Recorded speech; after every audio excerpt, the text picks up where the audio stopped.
baax aussi jotaay bi di wax ne lii nga xam ne aussi taxawal nañ ko comme ni ngeen ko gisee cérémonie de rentrée scolaire la mu nekk loo xam ne une première la fii ci suñu département bi di Koungheul comme ni ngeen ko gisee cérémonie de rentrée scolaire la rentrée scolaire bi nag mu nekk benn école de formation boo xam ne moom moo fi am mu nekk institut des études scientifiques techniques et professionnelles de Koungheul donc ay études yoo xam ne ci wàllu science ak ci wàllu technique moom lañ ne dañ former ay doom ay xale yoo xam ne ñu ngi yeewoo fii ci département bi c'est une première dans le département de Koungheul c'est une fierté aussi di ñaan suñu borom rek yal na doon bunt boo xam ne ubbite lay doon ci suñu département bi ba yeneen i institut de formation taxaw fi mu nekk yokkute ci askan wi ndax tamit ndaw yi dañ ko soxla. tey nag moom dafa doon journée boo xam ne bu spécial la ndaxte day marque ouverture rentrée des classes kon ñu ngi siy gërëm ñëpp di joxe mention spéciale tam comme ni ma koy waxee woon léegi élèves yi ak parents d'élèves yi ndaxte bi ñuy wax école tam élèves ñoom ñooy tax bi ñuy wax tam élèves yi parents d'élèves yi tam ñoom ñooy tax ñoom ñoo nekk ci ginnaaw di leen jàppale kon ñu ngi leen ciy gërëm bu baax a baax a baax di remercier tam ñëpp ñu xam ne vraiment teew nañ fi comme mot de bienvenue la rek il faut que ma gàttal ko mais xëy na duñ demee ci biir waxtaan wi ak ci biir débat yi dinaa si gën a mun a am gën cee indi ay contribution maa ngi leen ñuy gërëm yéen ñëpp ku ci nekk ci turam ak santam jërë ngeen jëf. ma wax ne ñi ngi baalu àq ci yéex bu ñu yéex a démarrer suñu liggéey li ko waral mbir yi bëggoon toogin bi ñoŋ bëggoon niñ bëgg a liggéeyin bi ñoŋ loolu moo ko waral moo tax ba am lu ñu gàllankooroon ci mbir mi bokk na ci li tax ñu xaw a yéex a démarrer waaye li ma bëgg a wax ci wax ji am na ku ko wax muy monsieur Ndiéguène wax na ci biir ay kàddoom ne dinañ remercier le maire de la commune de Koungheul ginnaaw bu mu defee liggéey bu am solo ci lii nga xamante moom mooy centre de formation bi nga xamante ni moom mooy USTP nga xam ne ñu ngi ko amal fii ci Koungheul waaye foofu may dalal seen xel xam nga tey boo ñëwee indi ubbi centre de formation li nit ñi di njëkk a xalaat mooy centre bi fu mu jógee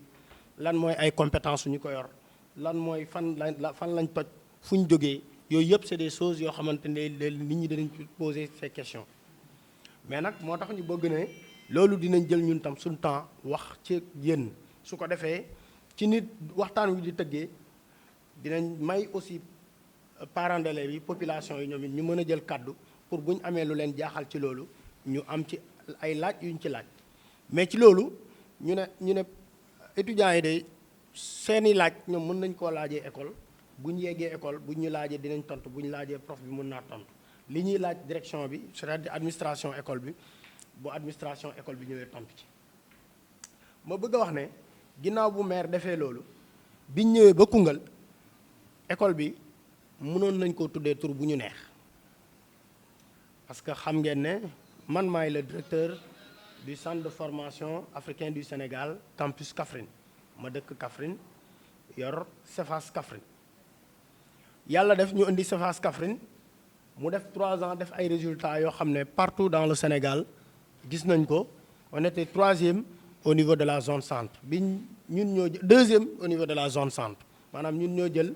2e te école bi jël premier moom mooy CRFS nga xam ne école état la tey bu ñu ñëwee jël 2e au niveau de la zone centre bu ñu ko waxee mooy diggante Fatick Diourbel Kaolack Nioro Touba région de Diourbel région de Fatick région de Kaolack ak région de Kaffrine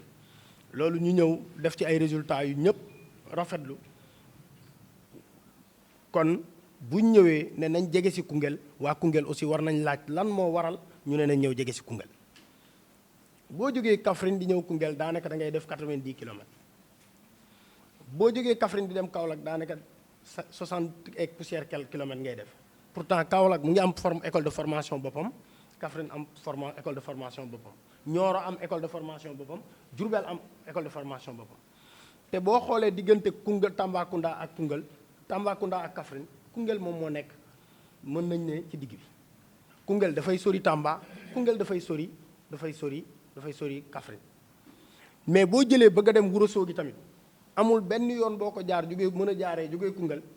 ba mën a dem yegg Ourossogui te dawoo lu manqué presque pratiquement 150 kilomètres voire 200 kilomètres donc et le département de Koungheul nekk ci presque pratiquement dans la frontière de la Gambie kon Koungheul ñu exploiter la base de données des demandeurs de formation. Le département de Koungheul avait presque pratiquement 207 demandeurs de formation en santé loolu ñu ne ñii kat xëy na amaguñ école de formation mais gëm nañ ne ñii demandé nii c'est parce que mooy ñi mën a génn Koungheul mais ñi mënta génn Koungheul ñoo fa gën a bëri kon ñun nan lañ war a mën a def ba fexe ba ñi génn Koungheul ñu mën leen a bàyyi Koungheul waaye ci Cefas Kaffrine aussi am ay étudiants yoo xam ne dañ leen fa envoyé amuñ possibilité ñëw Kaffrine ba bàyyi noonu seen formation mu nii am si ñoo xam ne nag ñun ñoo ne loolu duñ ko seetaan comme noonu la demee dañuy fexe Koungheul am école boppam maintenant boo ne école nag ndax li ko war a taxawal am na mooy ndax le corps professoral di nga am ressources humaines de qualité bi nga soxla da nga ko am loolu benn la ñaareel bi mooy est-ce que am nga ay partenaires yu la war a accompagner pour des besoins de stage loolu ñaar la beneen bi mooy est-ce que yow am nga les capacités financières pour mën a installer l'école loolu ñi ci dalal xelu parents d'élèves yi guddi mu ne ma heure bi nga ma woo nangam te bu boobaa it dama koy comprendre waaye wax dëgg yàlla mu doon ko oyof lépp lu waral ñu dem ba waxuma sax ay journée tey bi moo coordonné lépp mais bu weesoo journée tey bi lépp luy enrôlement wu étudiants yi moom moo ci taxaw exploitation convention bi sax moom moo ko def donc kooku dinañ ko sant gërëm ko ndax nit boo ñëwee ba ci biir bokkam mu def mbir mu am solo da nga koy wax ba ñëpp yëg ko Omar monsieur Segnane bi ngeen di wax nag kooku sama frère la te noonu rek la mënoon a mel parce que buñ jógee Kaffrine ñu jëlee ko Kaffrine ne ko demal taxaw Koungheul bu taxawee woon neneen bu ma ñëwee dina ma jaaxal kon monsieur Segnane da ngay gën a yokk taxawaay bi te xam ne waa Koungheul sas nañ la c'est le surveillant général il joue le rôle de office de surveillant général et vraiment il le fait correctement te ñëpp gis nañ ko maîtriser nañ ko ndax pratiquer nañ ko moo tax ma ne bu ñëwoon fii def na leen dinañu jaaxal alhamdulilah bi nga xamante bi mu fi ñëwee wax dëgg yàlla defagu fi lu tax luñ ñuy wax ci tënk daal wax dëgg yàlla jërëjëf waa Koungheul remercier aussi la presse locale et boobu mënu da ngeen ma may ma tudd Makhtar ndax Makhtar depuis ma informé ko ci mbir mi nga xam ne amaguñ benn affiche dañu ñëw rek def prospection ñëw xool local ak yooyu wax dëgg yàlla ci la ñëw ànd ak man ci mbir mi te sama diggante ak moom it du tey boo leen xoolee bi ñuy installé Cefas à Kaffrine moom moo njëkk a jël information di ko dugal ci xibaaru Bambouck mu jigi mu ne ma est-ce que du ma la dugal ci groupe bi sax ndax xam naa ne man mën naa laa liggéey bi ma ne ko non gérer rek donc kooku tey bu ñëwee ba ñëw ci wetam loolu du hasard kon dañuy wax ne yàlla nañu yàlla dolli sutura boole relation yi ba jafe-jafe benn bu mu ci am bañ a jógee ko fànn donc ci gàttal daal maa ngi remercier ñëpp di gërëm ñëpp di wax ne nag ñu ngi bàyyi askan wi buñ tollee ci kilifa yi ku ci am kaddu boo xamante am na si lu lënt ci xelam lu muy laajte bu ñu laajee incha allah rabi ñu mën ko ci répondre asalaamaaleykum wa rahmatullah. wax ji du si mën a gudd lu dul ñaanal leen wane ne rafet ne man de ni ko kii présenté rek Koungheul rek moo ñu ñor te ku fi xewle ci Koungheul si luy développement de Koungheul bu ma amoon ngant yi dinaa fa dem donc bu Badou xalaatee lii wax nañ ko sànq njàngaan yi dafa métti dem Kaolack dem Dakar dem feneen yàq na jàng nit ñu bari parce que accepter nit réew mi fi ñu toll dafa métti sa mbokk sax mën na bëgg a ñëw si yow fekk conditions yi doo ko am donc bu ñu amee lii sa dëgg-dëgg monsieur le maire ak partenaire am ñu ngi koy gërëm monsieur le maire nag yàggee na lii suñu jarbaat la suñu doom la ñaari boor yëpp lañ ko fiti kon lu mu taxaw si njëriñu dëkk bi dinañ si taxaw yéen xale yi ñu di leen ñaax rek si turu papa yëpp ak nijaay ngeen gën a góorgóorlu njàng yàggut man dama koy wax boo xasee am juróomi at ba juróom benn at nga dugg école soo góorgóorloo balaa ngaa am ñaar fukki at ak juróom benn war nga tekki doon dara ku toll foofu rek ñaar fukki at ak juróom-benn ba dem 29 ans soo gisut sa bopp rek critiquer sa bopp njëkk mais say parents def nañ li si ëpp jàng nag da ngay bàyyi lu bëri xam ngeen ne période yii téléphone yii ak yeneen yi nekk ci biir dafa bari war a jàng leçon jàngoo leçon nga nekk si TikTok bi wala nga nekk si feneen ba 3 heures du matin boo demee sa école ba doo fa def dara kon boog loolu laa leen di gën a ñaaxee te papa yi sonn nañ yaay yi sonn lañ kon góorgóorlu leen ngeen def sacrifice 2 ans et 3 ans monsieur le directeur ñi ngi lay sant di la gërëm madame la maire Madiaw moom ku baax la li si gaa ñi wax noppi lañ ko gën a xamee mais il est très efficace te aussi il est fidèle lu gën a rare il est très fidèle donc ñi ngi sant ñëpp di gërëm bi may ñëw sama xarit Youssou mi ngi naan ma nga gàttal ma ne ko dinaa gàttal parce que léegi tisbaar jot te damay noddi ci kon boo gaa ji jàggeen jëf jàmm xew formation bi di wax ni c'est une formation professionnelle te formation professionnelle foo ko waxee rek mooy élève bi su génnee rek il est opérationnel maanaam da ngay génn rek liggéeyi donc wax na ko sax ils ont signé des conventions avec le district on a reçu pas mal de stagiaires yoo xam ne ñun ñoo leen doon encadrer man en tant que responsable de la pédiatrie jot naa ci stagiaires yu bari mais ñu jàmbaare lan wax dëgg fa yàlla ñoo xam ne aussi bi ñu dem bàyyi nañ fi way bu baax donc yéen aussi dañ leen di ñaax pour ngeen topp ci ñi nga xamante ni si ñooy seen ay aînés donc loolu aussi bëggoon naa ko see dugal bi ci topp nag mooy ci wàllu stage comme ni ñu ko waxee vous avez de la chance ndax comme formation bi dafa am théorie ndax santé la y a toujours de la pratique te bari na ñoo xam ne ñi ngi jàng pour trouver un stage c'est la croix et la bannière c'est très difficile maanaam yëpp yéen ñëpp lépp on vous a balisé le terrain maanaam c'est juste un tapis roulant da ngay ñëw taxaw rek mu yóbbu la donc ngalawaay bu leen ko yàq cette chance là il faut la saisir mais nag nit souvent lu ko yomb rek da koy foowee bari na ci àdduna bi lu la yomb nga foowee ko ngalawaay cette formation bu leen ko foowee ndax comme on dit l'Afrique particulièrement le Sénégal a besoin de jeunes diplômés comme vous pour impulser son développement dans tous les secteurs, notamment dans le secteur de la santé, où la santé publique et la santé communautaire constituent un gage d'assurance de la santé pour tous et par tous. Donc en tout cas, je vous souhaite une très bonne rentrée scolaire. Je l'ai déjà fait avec les élèves. Kan moo njëkk a def cours ci école bi? Directeur, bis bu ngeen def taarixu école bi, sama tur na ci feeñ. Donc je suis dans l'histoire. Je vous remercie. Cette année, on avait un quota.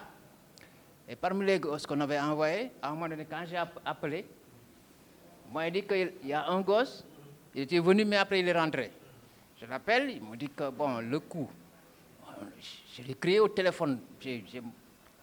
Ça m'a fait mal parce qu'il va, il revient, mais c'est 600 000 par an pour 3 ans. C'est 1 million et poussière. Je dis, bon, ok, si tu as un problème, mais informe-nous, nous qui t'avons amené là-bas, on va négocier. Parce que tout se négocie dans cette vie-là. Voilà, c'est les difficultés auxquelles nous sommes confrontés. Et voir que maintenant vous êtes installés ici, c'est une grande joie. Et je dis que tous ceux qui vous ont facilité, soit le maire à autres, qui vous ont facilité à vous installer, on dit que c'est un grand travail qu'ils ont accompli là et nous encourageons. Nous allons continuer à tenir dans ça et nous allons continuer à tendre la main aux 3 FPT parce que nous sommes en convention avec eux pour permettre qu'on puisse avoir des jeunes, des familles démunies qui puissent intégrer dans ces circuits. Et je me réjouis d'entendre que pratiquement tout le circuit jusqu'à l'insertion, parce qu'on parle d'insertion sociale c'est l'insertion professionnelle, etc. Donc si tout le circuit déjà vous êtes en train de baliser, c'est tant mieux pour les jeunes. On en a vraiment besoin pour Koungheul et je vous encourage. Merci beaucoup. Voilà ce que j'avais. Les invités. Bonjour monsieur le maire, bonjour monsieur le directeur, bonjour monsieur les formateurs, les partenaires, les chefs de service, les parents d'élèves et les élèves aussi. Donc, je suis monsieur Faye, je suis le directeur du centre de formation professionnelle de Koungheul. Donc, nous dépendons du ministère de l'Emploi, de la formation professionnelle, de l'artisanat et de l'apprentissage et de l'insertion. Donc, je suis invité aujourd'hui donc, par le directeur général pour donc, assister à cette cérémonie de lancement. Donc, je me réjouis donc de faire partie des invités. Donc, nous, on a démarré, ça fait presque 2 ans. Nous sommes à notre 2e promotion et notre cérémonie, on l'a lancée, je pense, en décembre 2021. Donc, il est ñaanal daal ngeen bokk sur la même lancée que nous et on vous ouvre les bras. On a besoin de partenaires comme vous. C'est vrai que la formation et la santé vont de pair. Nous, on travaille avec l'UDAM, on travaille avec les hôpitaux, parce que des fois, on a des risques liés au métier, des problèmes de sécurité, ainsi de suite. Et dans nos formations aussi, nous incitons les gens à aller donc, vers l'assurance maladie, vers l'assurance agricole, ainsi de suite, et tout ça. Donc, c'est vrai que je suis plus au dépourvu, mais je pense qu'on aura l'occasion aussi de signer des conventions de partenariat, comme nous, on l'a fait avec aussi le Pôle emploi. C'est vrai que cette année-ci, ils nous ont envoyé quelques apprenants qui ont été financés par les 3FPT. Nous aussi, on a signé pas mal de conventions de 20, 30 à 40 millions avec aussi les 3FPT qui sont en cours d'élaboration. Et bientôt, ça sera pour les jeunes de Koungheul, donc du département de Koungheul, avec les communes donc, qui tournent autour, à savoir l'énergétique, la menuiserie métallique, l'embouche, le solaire, ainsi de suite, et tous les métiers industriels qui gravitent autour. Donc voilà donc, pour être très court, M. Ndjegen, voilà, merci, je vous remets la parole. En tout cas, ce qu'on pouvait dire par rapport en tant qu'étudiant, le taux de réussite au niveau du Sénégal, ces 3 dernières années, est très faible. Cela veut dire quoi? Cela veut dire actuellement, pour passer, il faut la compétence. Il faut la rigueur. Et il faut être assidu. Ça, je ne vais pas vous dire que demain vous allez réussir à 100%. Je ne vais pas le dire. Je peux vous dire il faut de la rigueur et il faut de la compétence. Si vous avez la compétence, je ne doute pas de la compétence de l'équipe pédagogique qui est là, qui pourra vous amener là où vous voulez. Je ne doute pas parce que ce sont tous des anciens. Que ce soit à la coordinatrice SR, que ce soit pour les soins infirmiers, que ce soit pour la nutrition, dans tous les domaines, vous avez des cadres, vous avez aussi des doyens qui ont fait le système et qui ont allé partout. Donc je pense que les opportunités sont là, il faut en tirer bénéfice. Je n'aurais pas terminé sans parler du doyen Diop, parce que nous, on s'est trouvés sur le terrain. À l'époque, j'étais un infirmier chef de poste à Santigiran, lui a été à Makoyop. Quelqu'un qui est humble, il sait ce qu'il doit faire. Quelqu'un qui a des ambitions.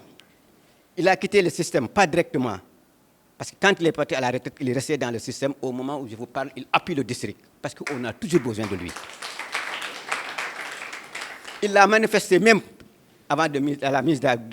sur pied de cette école-là. Parce qu'il a fait le tour de tous les cadres du district pour discuter avec eux, demander des conseils. Qu'est-ce qu'il faut, qu'est-ce qu'il faut. Voici quelqu'un qui est humble. Voici quelqu'un qui est ambitieux, qui peut demain pour apporter. En tout cas, on compte beaucoup sur lui, de part de son leadership. Parce que je pense que son choix n'est pas gratuit. Son choix n'est pas gratuit. Si c'était gratuit, ça peut aller passer autrement. Mais je pense que le district, les gens ne sont pas trompés par rapport à son choix. En tout cas, je ne serai pas très long, d'autant plus que la majeure partie des intervenants ont campé le débat, mais en tout cas au nom du médecin-chef du district. Pour ce qui s'agit par rapport à l'encadrement, à l'accompagnement, il porte garant par rapport à ça, par rapport aux étudiants. Donc rassurez-vous, tout ce que vous aurez besoin relatif à la formation et à l'encadrement et de la part du district, il va l'assumer à 100%. Moi, c'est à ces termes-là que je voudrais terminer tout en vous remerciant. Merci beaucoup. Monsieur le maire, monsieur le conseil départemental, chers parents, bonjour. Mangi Toudou, Madame Fall, di représenter l'ADER au niveau du pôle emploi de Koungheul. Tay nak dama ñëw pour représenter pôle emploi. Bon, di content vraiment ci initiative bi parce que initiative bu rafet la. Ndaxte ñun au pôle emploi 3 FPT bu doon maye formation pour faire la santé, l'élève était obligé de partir à Kaffrine ou bien à Kaolack ou bien à Dakar. Récemment, en octobre, maye woon nañ ay formation am na ñi nga xam ne continuer wuñu formation bi parce que les conditions n'étaient pas réunies. Dëkkuñu foofu amuñu fu ñu ku leen dalal, il était obligé d'arrêter la formation. Donc tey bu ñu amee benn campus au niveau de Koungheul duñ def lu dul kontaan léegi dégg naa tamit seen demande à savoir l'intégration des élèves au niveau de la plateforme de 3FPT. Donc loolu yëpp incha allah ñun dinañ ko jottale suñu kilifa te xam naa ne ñoom tamit dinañ si kontaan parce que maye formation si dëkk bi moo leen di gënal que ñuy génne élèves ñu dem ba si biti. dëkk bi juddoo fi màggee fi yaroo fi def fi formation yaakaar naa ni moo gën te fii nga gën a miin et tout. Aussi maa ngi invité les élèves à ce que ñu góorgóorlu si formation bi parce que première cohorte lañ wax première promotion lañ wax yéen bu baaxee ëllëg yéen tam seen raq bu ñëwee dañuy am courage sa daal di ñëw def si formation donc maa ngi nuyu ñëpp, je ne vais pas monopoliser la parole, merci beaucoup. Qui est vraiment indépendant de ma volonté. Donc j'ai dû rouler même à une vitesse pas permise pour être là, ne serait-ce que pour honorer de ma présence cet événement qui pour moi est très important.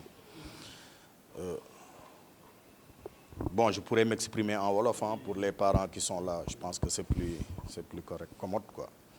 maa ngi nuyu ñëpp di jiital ci nuyoo bi nag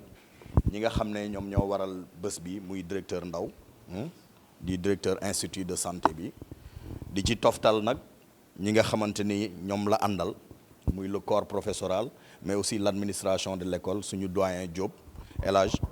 di suñu nijaay suñu kilifa nekk directeur technique foofu donc ñu ngi ko ciy toftal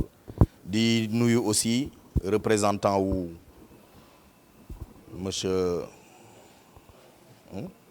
non Pôle emploi action sociale fond ak Pôle emploi ak district de santé maa ngi leen di nuyu ñoom ñëpp di nuyu aussi bu baax les étudiants qui sont là ñu am mbégte nag lool tey fekkee ci bés bi parce que ñëpp xam nañ ne àdduna lu koy jëmale kanam mooy xarañte te xarañte nag dara du la ko jox lu dul formation tàggat donc bu ñu amee tey dalal fii benn école boo xam ne dafa ñëw fas yéene ñu tàggatal suñuy ndaw daf ñuy teggi coono boo xam ne dañ ko doon faral di am muy lan muy coono boo xam ne way jur bi dina ko doon am mais aussi way jàng bi da nga ko doon am parce que bu génnoon fii tey dem jàngee ji Kaffrine wala mu jàngee ji Dakar fan fu mu mënta dem day dem wuti ji fi mu nekk benn mu boole ci jafe-jafe transport boole ci jafe-jafe dund bi mu fay dundee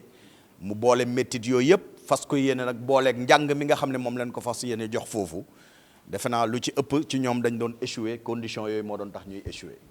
kon tey su ñu amee possibilité ñu indil ñu formation bi nga xam ne moom lañ leen doon jox foofu ñu indil ñu ko fii ci Koungheul samp fi école bi defe naa ne loolu mbégte la pour ñun autorité mais aussi mbégte la pour waajur yi nga xamante ni ñoom ñoo fi teew donc ma wax rek ne Ndaw école bi ça vient à son heure di profito di waxaale aussi monsieur Faye ne ko moom it c'est dans le même ordre d'idée parce que defe naa ne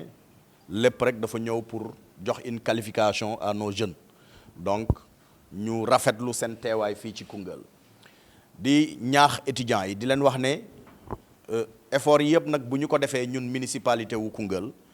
conseil municipal bi daf ci jàpp bu baax a baax du man maire Aline Badara Ly man maa ko def mu nekk non dañ ci jël waxtaan ci ak le conseil municipal de Koungheul ñoom ñëpp ñu d'accord ci rafetlu ko gungee ñu ci jox ñu ci fit moo tax ñu mun ko def donc bu ñu jëlee sacrifice yooyu def ko jël li nga xamante ni tey ci gafaka mairie la muy loo xam ne seen wayjur yi fi ne kenn ku ci ne tey da nga ciy participer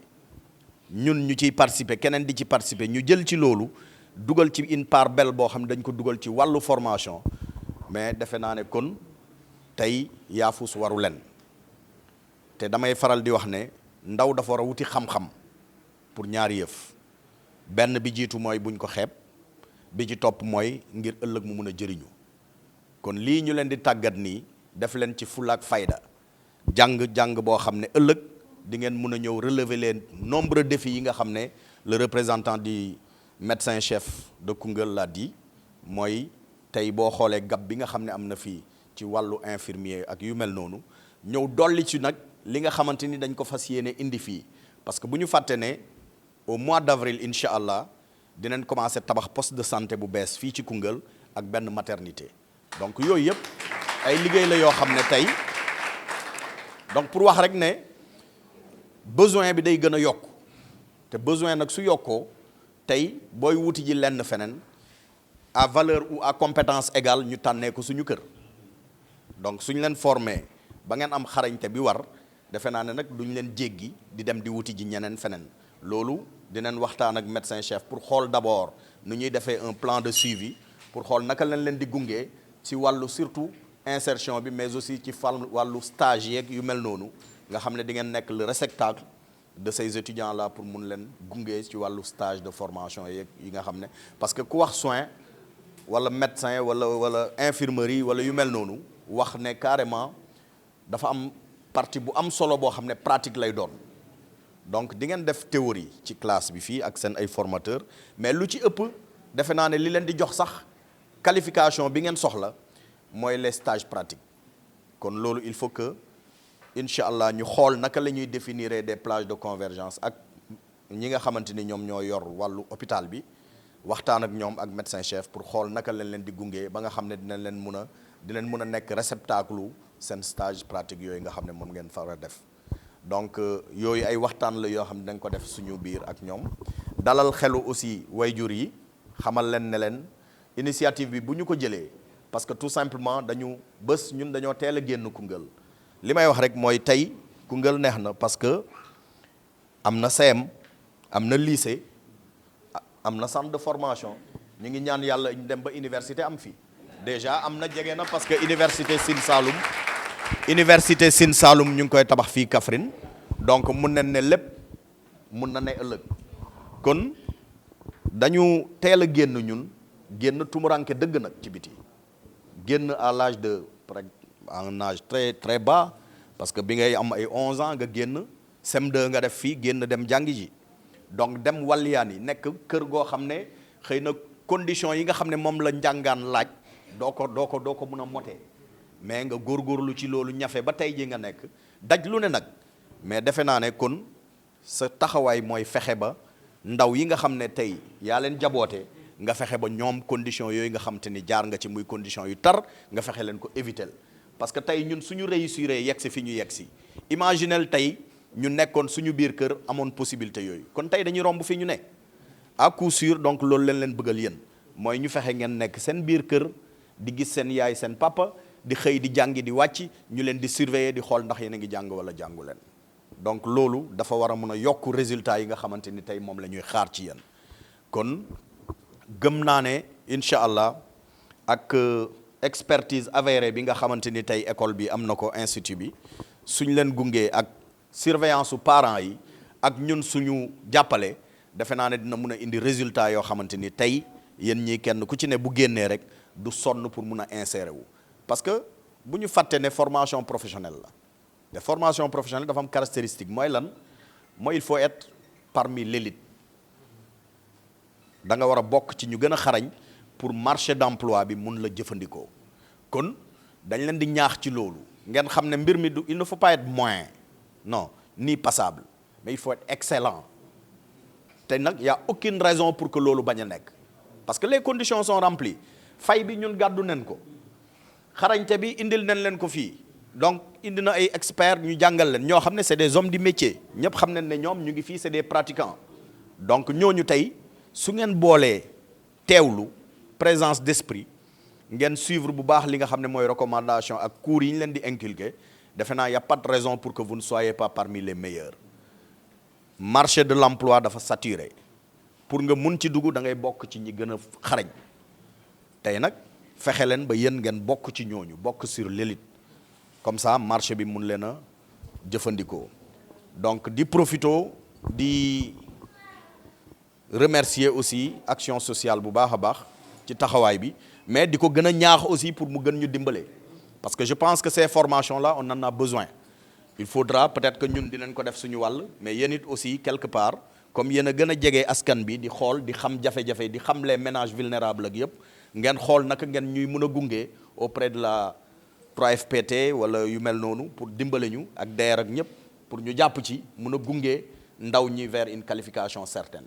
parce que tey dañuy wax chômage ndaw ñi liggéeyuñ mais ndaw ñi liggéeyul boo xoolee les 80% c'est des jeunes qui n'ont aucune qualification donc forcément qui n'ont pas de chance pour mun a insérer wu dans la vie active donc ñooñu tey il faut que ñu qualifier leen il faut que ñu former leen jox leen rudiments yi nga xam ne moom moo war pour que ñoom ñu mun a dem vers le marché de l'emploi donc foofu ñu ngi xaar vraiment seen gunge yéen ak DER pôle emploi gunge ñu ci loolu ñu jàppale ndaw ñi ba nga xamante ni tey dinañ génn des ténèbres de l'ignorance je pense que loolu mooy li nga xam ne bëggoon naa ko fi wax ginnaaw bi ma santaate encore une fois de plus El Hadj Ndaw ci vraiment proposition bi nga xam ne c'était plus que alléchante parce que ñëw proposer ñu ne da nga bëgg a indi école fii ci dëkk bi defe naa ne loolu ñun mënuñu woon lu dul sauter sur l'occasion donc di profito aussi di remercier Matar Sarr parce que xam naa lim ci def pour mu mën a nekk donc moom it maa ngi koy remercier bu baax a baax ci taxawaayam mais loolu bettuma ci moom parce que qui connaît Matar c'est que c'est quelqu'un de très engagé donc tout le temps mu ngi yëngu ci loo xam ne mooy yóbbu département Koungheul ci kanam donc lii su ko defee du ma bett ñu koy remercier bu baax a baax a baax di wax ne c'est ça Koungheul nous sommes une famille indivisible donc nañu xam ne tey du politique du leneen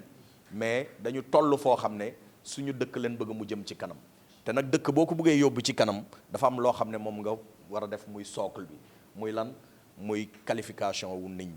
ñi il faut que ñu am une expertise avérée pour que ñu mun la gunge pour dëkk bi mun a jëm kanam donc maa ngi sant ñëpp di gërëm ñëpp vraiment ci teewaay bi di ñaan yàlla institut bi ñu samp fi tey ak première promotion bi nga xam ne moom leen fi taxawal ñu dem ba ñu naan ñu ngi célébrer jox raaya 10e promotion wala 11e promotion ñu gis ci nag njëriñu kese parce que bu ñu demee ba ñu naan 10e promotion 11e promotion ça veut dire que école bi def na li ñu doon xaar ci moom donc vraiment ñu ngi leen koy ñaanal c'est le pire qu'on puisse souhaiter pour vous